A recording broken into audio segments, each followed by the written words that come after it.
Is Spanish bullfighting still a thing? Or have they knocked that on the head? Certainly when I was growing up, it was still a thing. Well, in this instance, the Spaniard Kiko Martinez was more like the bull than the matador. And normally, the matador slays the bull. But in this particular instance, the bull slew the matador. Kiko Martinez knocks out Kid Galahad in the 6th round to capture the IBF Super Featherweight World title. This makes Kiko Martinez a 2-time 2-weight world champion. Now, in the first 3 rounds, Kid Galahad appeared to be in complete control. And this wasn't one of those matador versus bull fights where the matador is having to move more often than he wants to. He may be winning the rounds, but you can just tell that he's uncomfortable with the pace of the fight. And therefore, you can sense that he's going to have trouble down the stretch. Well, this wasn't one of those kind of fights in the first 3 rounds. Kid Galahad was controlling the pace of the fight. He was walking Kiko Martinez onto counters. He hurt him in the first round. He buckled his knees. He backed him up to the ropes. He cut him in the 3rd round, I believe it was. So he appeared to be in complete control, was moving at a pace that he liked, switch hitting. Martinez was throwing that looping overhand right, which ultimately ended the fight from very early on, but he couldn't find the range. He couldn't find the timing, and he was getting punished when he missed with it. Now, a pivotal moment in the bout was when Martinez did get caught. Again, I think that was in the 4th round. And when that happened, or it might have been in the 3rd round, maybe in the 3rd round. And when that happened, I don't understand Spanish or speak it, but I'm going to assume that his corner told him, you need to get on this guy. You can't allow him the time and space to box the way that you've been doing. You've got to get on him. You've got to let the punches go, and you've got to take chances. Because the way it's looking right now, he's either going to stop you on cuts, or he's going to break you down gradually, win a wide decision, or stop you somehow. So that's exactly what Kiko Martinez did when he came out for the 4th. He started applying a lot more pressure, and even more so in the 5th. And he wasn't landing that many clean headshots. I think there was a few glancing blows, but nothing too solid. But he was landing to Kid Galahad's body.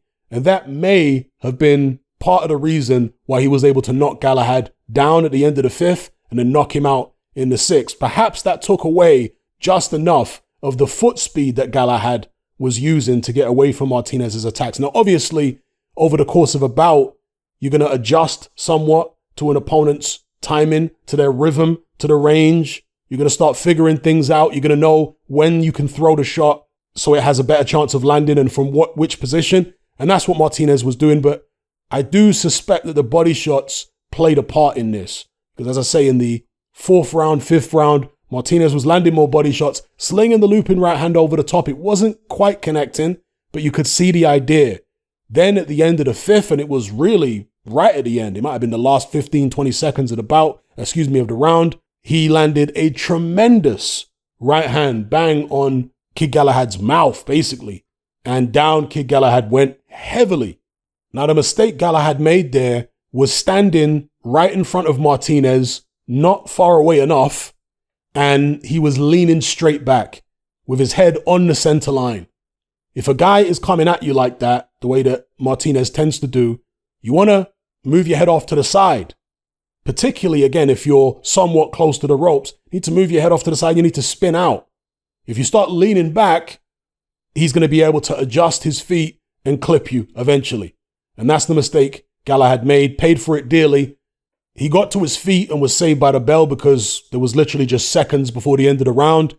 Got to his corner, and Dominic Ingle, his trainer, was looking at him and trying to assess the situation and see if his guy was okay, trying to get a response from him. And the thing about Kid Galahad is that he has a very stoic way about him, very stoic demeanor. So he doesn't really give much away, either in the ring or even in interviews. He has this kind of deadpan expression all the time. And it can be hard for a trainer to read even their own fighter in a situation like that, to be able to tell whether or not they've actually recovered. Because Galahad's face just doesn't show much signs of distress. As I say, he's got this very stoic demeanor. But anyway, he clearly hadn't recovered after the minute in between rounds, came out 4-6, and he stood in the exact same position in front of Kiko Martinez that he did at the end of the previous round, where he got decked heavily. This time he gets decked even more heavily. Spit goes flying. He crashes to the canvas. His head hits the canvas as he goes down. The referee waves it off immediately without even issuing a count, as he should, because he was clearly gone at that stage. So congratulations to Kiko Martinez, 35 years of age, two-time two-weight world champion. Sergio Martinez, who, unlike Kiko, was a matador in his day, he apparently said that Kiko is the greatest Spanish fighter in history. Now, I'm no expert on Spanish boxing history, so you guys let me know what you think about that in the comments below, but he did fantastically well. Now, I don't know whether there's a rematch clause in the contract. I saw Eddie Hearn in a couple interviews where he was asked about a potential rematch for Kid Galahad, and Hearn didn't make it clear whether there was an immediate rematch clause or not. And the reason why there might not be is because both of these guys are with Eddie Hearn. You see, if Kiko Martinez had been, I don't know, a Frank Warren fighter, a Bob Arum fighter, I'm pretty certain that Eddie Hearn would have put a rematch clause in the contract for this voluntary defense. And by the way, just to reiterate what I've said in the past, or clarify, what I've said in the past, I don't have an issue with rematch clauses per se. Where I have an issue is with rematch clauses for mandatory defenses. I don't agree with that. But when it comes to voluntary defenses, it's been like that for the longest. Okay, so in this instance, I don't know whether there was a rematch clause for this voluntary. There may not be because of the fact that Eddie Hearn has both fighters on his books. And I don't know whether Martinez had signed with Hearn prior to this, or whether it was one of those old school Don King type situations where Eddie Hearn has options on anyone who manages to beat one of his fighters. Well, not anyone, but a lot of people who manage to beat one of his fighters. But anyway, he's going to be working with Martinez going forward. I'm sure that if Kid Galahad didn't have an immediate rematch clause in his contract, then he's going to be kicking himself right about now. Because although he did get knocked out badly, he was winning the fight in the first 3 rounds, and he'll surely feel as though he can box, let's say, a bit more carefully and conservatively next time and get the win. So if he doesn't have that in the contract, again, he's going to be kicking himself. Kid Galahad is a very good technician. He wouldn't need to make that many adjustments to avoid getting caught with that type of shot. I mean, how many times have you seen Kid Galahad get caught with that kind of shot before? It's a rarity. With that being said, he may have demons from getting knocked out like that in front of his fans. And sometimes mental demons can be a more difficult obstacle to overcome than addressing certain technical issues. As I say, Galahad is a good technical fighter, and he only needs to make little adjustments there to neutralize Kiko Martinez's overhand right.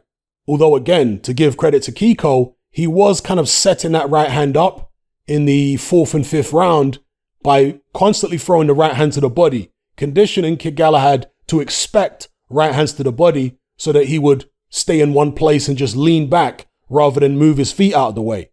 And that's what ended up getting Kid Galahad caught. He got drawn into a full sense of security, thinking he could just stand there, lean back a bit. And that's when Martinez was able to lower the boom and take him out of there. But again, he can adjust to that. He can move his feet rather than just leaning back. He could move off to the side. He could lean to the side rather than lean backwards. For a fighter as athletic and ambidextrous and skillful as Kid Galahad, he should be able to make those kind of adjustments, I would have thought. Galahad just got a bit too comfortable in there and he paid the price. And again, I'm not just saying it was only Galahad's lack of concentration. It was also what Martinez was doing with regards to setting the right hand over the top up with the shots to the body. And again, he may have made Galahad a bit more stationary with those shots to the body first. So Galahad in a rematch, I think, would just need to use his legs more. Now, what I'm about to say here doesn't just apply to Galahad, but it applies to most fighters and people boxing or training in general. And that is that you need to be careful when it comes to the amount of pad work you do and the type of pad work you do. Because pad work is really designed primarily to drill a fighter to respond in a particular way, and also muscle memory, how to throw the shots in a particular way, and so on. Well, what can happen when you do a lot of pad work and your trainer is trying to drill a particular move into you over and over again is that you can go on autopilot. And obviously that's the intention to some degree, but when you constantly respond to your opponent throwing a certain punch at you in the exact same way every time, even if it's a defensive maneuver, your opponent can pick up on that pattern and they can actually either draw you into a trap or they can spot the pattern and therefore take evasive action so they don't get hit with a shot that you are trying to hit them with. And so it's very important when you're doing pad work not to respond in the exact same way when you're doing these drills. So let's say your trainer throws a right hand at you and you're supposed to duck underneath the right hand and come back with a left hook. I'm just using an arbitrary example, right? You need to vary up the response so you don't always roll under the shot the same way.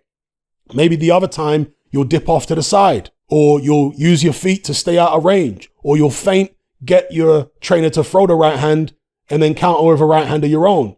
You see what I'm saying? When you're constantly drilled to do the same moves over and over again, that can actually work to your disadvantage. So you shouldn't do too much pad work.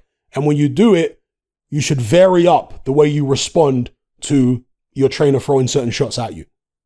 And the reason I mention this is because when I've seen Kid Galahad do pads with Dominic Ingle, it does seem a bit formulaic. I don't know how much they switch things up when Galahad throws shots, when Dominic Ingle, moves around in a certain way. It does seem a little bit routine.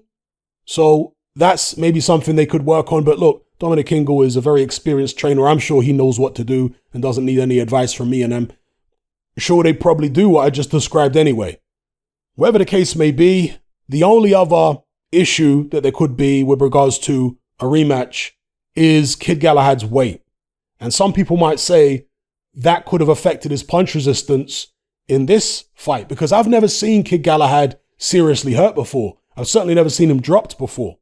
This was the first time. Was it down to the fact that he couldn't make weight first time?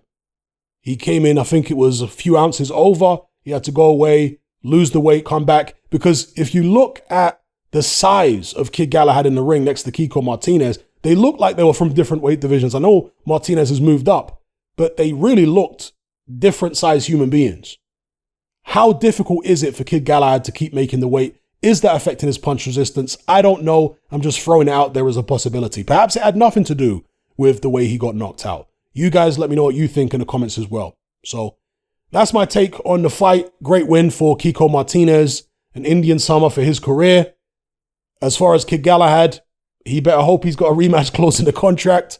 I do think it's a winnable fight if he was to come back and fight Martinez immediately. See, sometimes I think it's a bad idea for a fighter to take an immediate rematch. In this case, I think that that's probably the best thing for Kid Galahad to do because of what? He's 32 years of age or something like that. He hasn't made big money. This is not an Anthony Joshua who has the luxury of doing something else if he wants to for a while, maybe stepping down the levels and taking on some easier opponents. No, Kid Galahad hasn't made the big money. So he needs to get a move on and try and make the big money as soon as he can. And therefore, jumping right back in there against Kiko Martinez, a guy who he was beaten in the first 3 rounds, who he had hurt, who he had cut, he just got a bit too relaxed. He got a bit too comfortable in there and got himself clipped. I think technically a guy like Galahad is a lot more advanced than someone like Anthony Joshua. So I don't think there are that many adjustments he needs to make. I don't think he needs to reinvent the wheel in order to beat this guy. You see it? So that's, if I was in Galahad's team, what I would advise. Take the immediate rematch if you can get it. If not, then maybe move up. Let me know what you guys thought about this fight in the comments below. Did it turn out the way you expected? And would it be repeat or revenge in a rematch? Let me know.